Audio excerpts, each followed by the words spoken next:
Hello friends, welcome to our YouTube channel study topic 2.0। Friends, मैं हिमांशु आपका स्वागत करता हूं आपके अपने यूट्यूब चैनल स्टडी टॉपिक 2.0 पर। तो दोस्तों, आज मैं लेकर आ गया हूं आपका पार्ट नंबर 7। जी हाँ फ्रेंड्स, आपका पार्ट नंबर 7 रहेगा ये पेपर फर्स्ट का।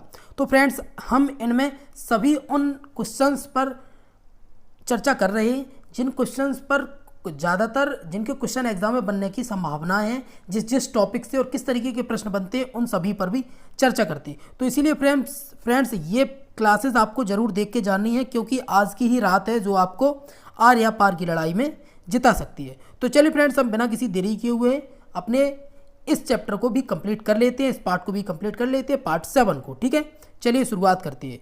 तो फ्रेंड्स, आप सबसे पहले हम आ गए हैं अपने इस टॉपिक पर, और हमारा सबसे टॉपिक है अध्यापक शिक्षा। जी हाँ फ्रेंड्स, टीचर एजुकेशन। तो टीचर एजुकेशन से रिलेटेड भी आपसे क्वेश्चन बन जाते हैं, तो हम जानेंगे कि ये होता क्या है और इनके बारे में सारी की सारी चीज़ें जानेंगे। चलिए फ्रेंड्स, शुरुआत करते हैं। हमारा पहला प्रश्न है कि कोठारी आयोग द्वारा अध्यापक मंडल के विकास के लिए सुझाव दिए गए थे। तो क्या क्या सुझाव दिए गए थे? सुझाव थी आपके पीएचडी तथा एमए एमएड अध्यापकों के वेतन में वृद्धि की जाए, साथ में छात्रों को छात्रवृत्ति भी प्रदान की जाए, और अगला था राजकीय संस्थाओं में अध्यापक तथा निरीक्षकों को आपस में बदला जाए। तो ये हमारा आंसर हो जाएगा ऑप्शन नंबर डी।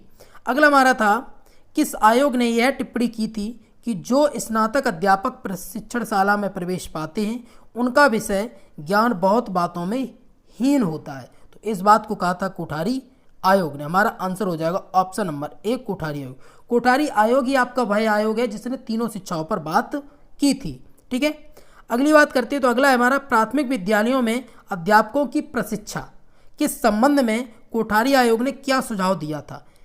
क्या क्या सुझाव दिए? एमए तथा बीएड अध्यापकों की अनिवार्यता की जाए, अध्यापकों के लिए अनुष्ठान तथा आगमन पाठ्यक्रमों का आयोजन किया जाए, साथ में कम से कम 10 वर्ष के सामान्य शिक्षा प्राप्त व्यक्तियों को ही अध्यापक के रूप में नियुक्त किया जाए। तो हमारा यही आंसर है, ऑप्शन नंबर डी।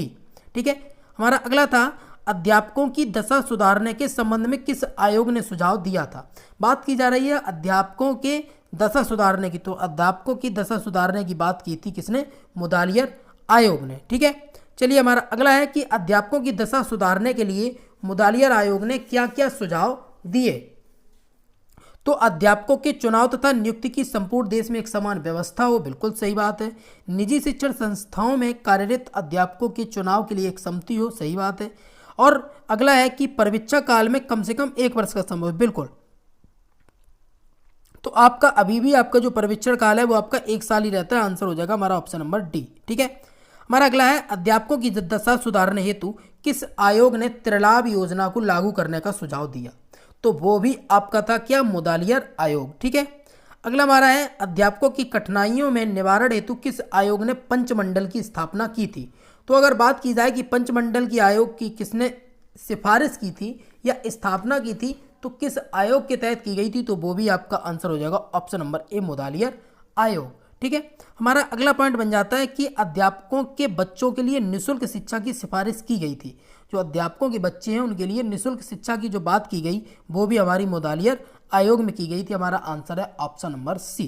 ठीक है, अगला है, किस आयोग ने सिफारिश किया था कि सघन कॉलेजों की स्थापना ऐसी जगह की जानी चाहिए जहां सभी स्तरों पर अध्यापकों को तैयार किया जा सके? तो ये आपका किया था किसने? कोठारी आयोग ने। आंसर हो जाएगा ऑप्शन नंबर ए, कोठारी आयोग ने ही बात की थी कि कॉलेजेस जो है उनकी स्थापना, जो कॉलेज बनाए जाए वो पास बनाए जाए। ठीक है, अगला हमारा, किस आयोग में कम से कम आधे अध्यापकों के लिए आवासीय सुविधा उपलब्ध कराने की सिफारिश की गई? मतलब समझ रहे हैं आप, आधे अध्यापक जो है वो स्कूल या कॉलेज के कॉलेज में ही रहें, वो था आपका कोठारी आयोग। आंसर हो जाएगा आपका ऑप्शन नंबर बी। अगला हमारा पॉइंट है, मुदालियर आयोग ने शिक्षा की दशा सुधारने हेतु किन सुझावों को कार्यान्वित करने का सुझाव दिया था? तो इसमें याद देखिए क्या क्या है। प्राथमिक विद्यालयों में योग्य तथा प्रशिक्षित व्यक्तियों को प्रधान अध्यापक व निरीक्षक के पद पर नियुक्त किया जाए, बिल्कुल सही बात है। ट्रेंड एवं ग्रेजुएट को पोस्ट ग्रेजुएट देना। ठीक है, अगला है हमारा, अग्रिम वेतनमान की व्यवस्था करना। उपरोक्त सभी, तो आपका इसमें भी आंसर हो जाएगा ऑप्शन नंबर डी, उपरोक्त सभी, ये सभी कार्य किए गए थे। अगला हमारा, किस आयोग ने सेवानिवृत्त की आयु स्कूलों में 60 वर्ष तथा कॉलेजों में 65 वर्ष करने की सिफारिश को क्रियान्वित करने को कहा था? किसने कहा कि 60 वर्षों में 60 वर्ष स्कूल की और कॉलेज में 65 वर्ष जो शिक्षक है उनकी आयु निर्धारित कर दी जाए? तो वो था आपका मुदालियार आयोग। आंसर हो जाएगा आपका ऑप्शन नंबर ए।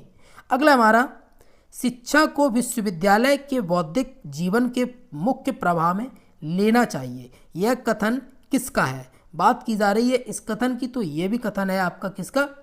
तो अब बात की जा रही है किस आयोग ने? तो आपका आंसर है ऑप्शन नंबर ए, कोठारी आयोग ने। ठीक है, अगला हमारा, कोठारी आयोग ने शिक्षक शिक्षा के अलगाव का मुख्य कारण किसे माना है? शिक्षक शिक्षा के अलगाव का मुख्य कारण किसे माना है? तो वो माना था इन्होंने प्रशिक्षण संस्थाओं का संपर्कहीन होना। बिल्कुल, प्रशिक्षण जो संस्थाएं हैं वो क्या, उनका आपस में संपर्क नहीं बैठता अच्छे से।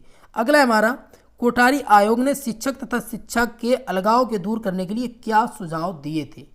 तो कोठारी आयोग ने कहा कि सभी क्षेत्रों में शिक्षा के आधारभूत सिद्धांतों का समन्वय किया जाए, साथ में प्रत्येक विश्वविद्यालय में शिक्षा संस्थान को खोला जाना चाहिए, और अगला था कि शिक्षा संबंधी विभिन्न शोध कार्यों को बढ़ावा दिया जाए। तो हमारा आंसर हो जाएगा ऑप्शन नंबर डी, ये सभी होंगे। ठीक है, अगला हमारा, किस आयोग ने सर्वांगपूर्ण महाविद्यालयों की स्थापना पर बल दिया था? बात की जा रही है यह सर्वांगपूर्ण महाविद्यालयों, तो ये था आपका कोठारी आयोग जिसने सर्वांगपूर्ण महाविद्यालयों की स्थापना पर बल दिया था। ठीक है, तो फ्रेंड्स ये हमारे इसके सारे के सारे 16 क्वेश्चंस थे, इसको मैंने कंप्लीट कर लिया है। अब हम आते हैं अपने एक और नए टॉपिक पर, इसके भी हम सभी क्वेश्चंस को अपने डिस्कस कर लेते हैं। तो हमारा आ जाता है उच्च शिक्षा। ठीक है फ्रेंड्स, तो उच्च शिक्षा से हमारे जो कैसे कैसे प्रश्न बनते हैं हम उनको भी यहाँ देख लेते हैं। तो हमारा जो सबसे पहला है वो है कि उच्च शिक्षा के लिए कलकत्ता मदरसा की स्थापना कब की गई? तो कलकत्ता मदरसा के बारे में आपको अच्छे से बता दिया है पहले ही से। तो 1781 में आपकी कलकत्ता मदरसा की वारेन हेस्टिंग्स ने की थी। ठीक है, कलकत्ता मदरसा की स्थापना किसने की? तो वारेन हेस्टिंग्स ने की। अगला है आपका, कलकत्ता मदरसा में कौन सा पाठ्यक्रम पढ़ाया जाता था? ठीक है, तो कौन सा पाठ्यक्रम पढ़ाया जाता था? आपका एक पढ़ाया जाता था मुस्लिम शिक्षा का पाठ्यक्रम और इंग्लैंड शिक्षा का पाठ्यक्रम। बिल्कुल, दोनों शिक्षाएं ही पढ़ाई जाती थी, क्योंकि कलकत्ता मदरसा की स्थापना किसने की थी? तो वो भी आपके जो अंग्रेज आए थे उन्होंने ही करवाई थी। ठीक है, अगला हमारा, ईस्ट इंडिया कंपनी ने बनारस संस्कृत कॉलेज की स्थापना कब की? बात की जा रही है बनारस संस्कृत कॉलेज की, तो 1791 में की थी। और फोर्ट विलियम कॉलेज की स्थापना तो ये आपकी 1800 में की थी। फ्रेंड्स, इन सभी से रिलेटेड मैंने एक आपकी एकदम सेपरेट वीडियो बना दी है, इससे जस्ट पहले ही एक वीडियो पड़ी होगी, आप उसमें देख सकते हैं। ठीक है, चलिए अगला हमारा, सर्वप्रथम विश्वविद्यालयों की स्थापना का सुझाव किसने दिया? बात की जा रही है सबसे पहले विश्वविद्यालयों का सुझाव किसने दिया था? तो वो दिया था आपका चार्ल्स वुड ने। ठीक है, चार्ल्स वुड ने सबसे पहले विश्वविद्यालय बनाने का सुझाव दिया था। ठीक है, अगला हमारा, लंदन विश्वविद्यालयों के आधार पर किन विश्वविद्यालयों की स्थापना की गई? तो लंदन विश्वविद्यालय जो थे इसके आधार पर आपकी कलकत्ता, बम्बई और मद्रास, ये तीनों के तीनों ही स्थापना की गई। अगला हमारा, भारतीय शिक्षा आयोग की नियुक्ति कब की गई? बात की जा रही है भारतीय शिक्षा आयोग की बात। भारतीय शिक्षा आयोग की कब नियुक्ति की गई? तो वो था आपका 1882 में भारतीय शिक्षा आयोग की नियुक्ति की गई। अगला हमारा, भारतीय शिक्षा की नियुक्ति किसने की? ठीक है, क्योंकि भारतीय शिक्षा आयोग को ही हम क्या कहते हैं? इसी को हम हंटर आयोग कहते हैं। तो हमारा आंसर हो जाएगा option number B, William Hunter ने की। ठीक है, अगला हमारा, भारतीय विश्वविद्यालय अधिनियम कब पारित हुआ? बात की जा रही है अधिनियम कब पारित हुआ। अधिनियम की जब बात की जाए तो आपका हो जाएगा 1904। कलकत्ता विश्वविद्यालय आयोग की नियुक्ति कब की गई? तो यहाँ नियुक्ति की बात करें तो वो था आपको 1917 में। ठीक है, और बनकर कब तैयार हुआ? तो 1919 में। ठीक है, चलिए हमारा अगला पॉइंट आ गया कि उच्च शिक्षा के प्रसार पर नियंत्रण रखने हेतु हर्टाग समिति की नियुक्ति कब की गई? तो वो थी आपकी 1929 में। ठीक है, आंसर हो जाएगा ऑप्शन नंबर डी। अगला हमारा, विश्वविद्यालय अनुदान समिति की स्थापना का सुझाव किसने दिया था? ठीक है, तो ये आपका दिया था सर सार्जेंट ने। सर सार्जेंट, जो सार्जेंट रिपोर्ट आई थी आपकी 1944 में, इसमें इन सभी बातों को रखा गया था। अगला हमारा, विश्वविद्यालय अनुदान समिति की नियुक्ति कब की गई?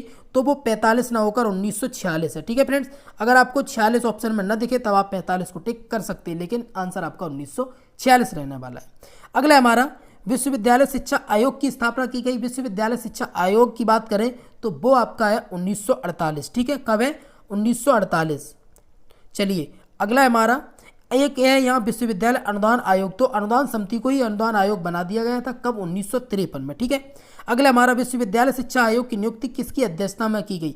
बात की जा रही है विश्वविद्यालय शिक्षा आयोग, तो वो थे आपके डॉक्टर एस राधाकृष्णन। ठीक है, चलिए अगला हमारा विश्वविद्यालय अनुदान समिति को विश्वविद्यालय अनुदान आयोग का दर्जा कब दिया गया? तो वो दिया गया आपका 28 दिसंबर 1953 को। अगला हमारा विश्वविद्यालयों की उपाधियां सरकारी नौकरियों के लिए पासपोर्ट थी, शिक्षा छात्रों को नौकरी के लिए न कि जीवन के लिए तैयार करने की सम्मति उद्देश्य से प्रदान की जाती है, यह किसने कहा था? तो ये बात कही थी हमारी गुन्नार मेडल ने। ठीक है, हमारा अगला है कि सन 1991 ईस्वी तक भारत में कितने विश्वविद्यालय थे? तो 1991 तक आपके 184 विश्वविद्यालय थे, आंसर हो जाएगा ऑप्शन नंबर सी। अगला हमारा सन 1991 में ईस्वी तक भारत में कितने महाविद्यालय जिसमें सामान्य और तकनीक थे? ठीक है, तो सामान्य और तकनीक थे वो थे आपके 6324 महाविद्यालय। अगला है हमारा महाविद्यालयों के अतिरिक्त कितने भारतीय प्रौद्योगिकी संस्थाओं की स्थापना की गई थी? तो वो की गई थी आपकी 5 की। ठीक है, आंसर हो जाएगा आपका ऑप्शन नंबर डी 5। अगला हमारा सर्वप्रथम आईआईटी किन शहरों में खोली गई? बात की जा रही है यहाँ आईआईटी की, तो आईआईटी आपका सबसे पहले कहाँ खोला गया? दिल्ली में, मद्रास खड़गपुर में और कानपुर में। आपका आंसर हो जाएगा ऑप्शन नंबर डी, इन सभी में खोला गया था।